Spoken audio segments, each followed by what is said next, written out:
Hello, this is Steve Malone with Compass FX. Question I got today was, why is the market not following the direction of divergence?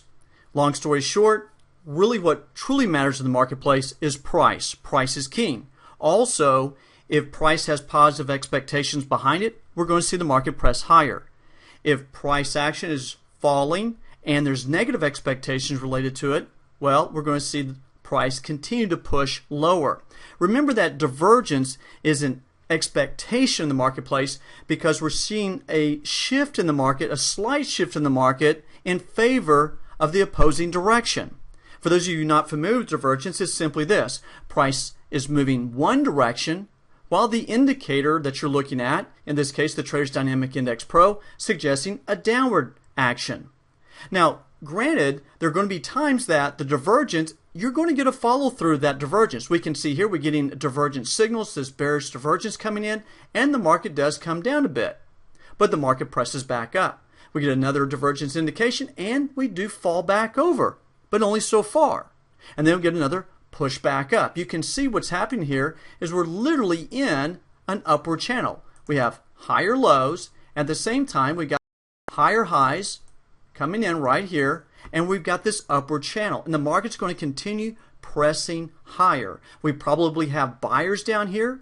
They're looking for a press all the way up to 75 level because of the positive comments from the RBA and positive expectations in the Aussie economy. Therefore, we'll see the market press back up. Well, when do you go short then, may be the next question. Well, the key to trading divergence is to see the follow through in price to take out, in this case, the previous low. So as I trade with divergence, I'm looking at slight moves back down, but I'm looking for channel development. Here we went up to a high point, we rattled around, a little correction in this phase, and then we move into a channel, an upward channel. We get these higher lows, and they're continuing to press higher. If I'm looking for the fade, well, it's got to take out this previous low. And then if it's going to continue, it's got to take out that previous low. And guess who is probably sitting in the market at these levels? That's right. You probably have buy limits representing institutional buyers looking to buy in at a better price because they're interested in the positive expectation to see the Aussie dollar move up higher.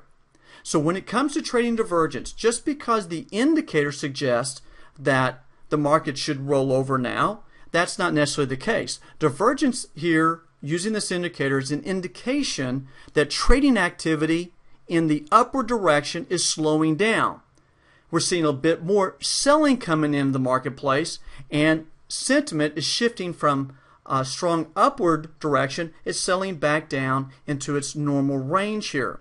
As a matter of fact, if you see that sentiment settles down to a neutral level with the Traders Dynamic Index right around the 50 level, and you see that price starts to just go sideways, then look for the market to continue moving in the direction of the prevailing trend, in this case to the upside. Now let's look at it in the opposite direction. In the Euro Aussie, because of the RBA announcement, we saw a very strong move down. Again, the RBA leaving rates unchanged at 1.75%. With this, we got a big drop down, and then we got this continual move down. Now, we did have a lot of bullish divergence step in, but it never overcame this initial move down. So some in the marketplace were looking for a bounce and a rally back to the upside. Well, that's not going to happen as long as we have lower highs and lower lows. So we get these lower highs coming across, and we have these lower lows, even though we've got all of this bullish divergence coming in.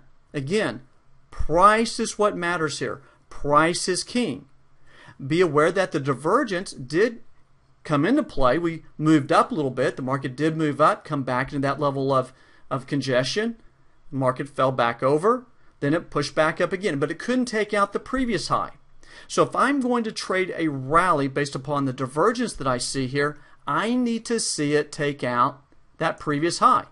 Then I need to see it take out that previous high. So I could trade it from level to level. Now guess who's probably sitting there? That's right. You probably have sellers sitting here looking for a press down. As a matter of fact, some have commented, might see the Euro Aussie push on down towards the 150 level. Should the Aussie dollar press on up to 75 and possibly on to 76? So you want to be looking for that. So again, divergence is an expectation in the marketplace because if trading activity is starting to shift in the other direction. But just be aware, if there's positive expectations, we're going to see price continue to press higher. If there's negative expectations given that currency pair, we're going to see price continue to trend lower. So do yourself a favor. The next time you're involved in a divergence scenario, look for, if we're trading lower and you have all this bullish divergence, look for lower lows and lower highs to form a downward channel. On the flip side, if you have divergence indicating, negative divergence indicating a fall back over off of a high, look for a channel setup as well. If you've got higher lows and higher highs, you got to wait for the market to really break that channel in order to trade the fade or the reverse back down. That's trading divergence. Unless you're trading inside the channel, from the top of the channel, when you get a divergence indication, trade it back down towards the bottom of the channel as you're inside that channel. Again, if everything moves back to middle with this Traders Dynamic Index Pro, and I know that many of you listening to me right now have the Traders Dynamic Index Pro, when it gets back to neutral, back to this 50 level, and price just goes flat and does nothing, then look for price to continue in the direction of the prevailing trend. Well, this is a quick video about how to trade divergence. And again, what really matters, bottom line, is price and those positive or negative expectations related to price in the market. Y'all make it a great day, get some good trades. We'll talk to you next time. Bye-bye.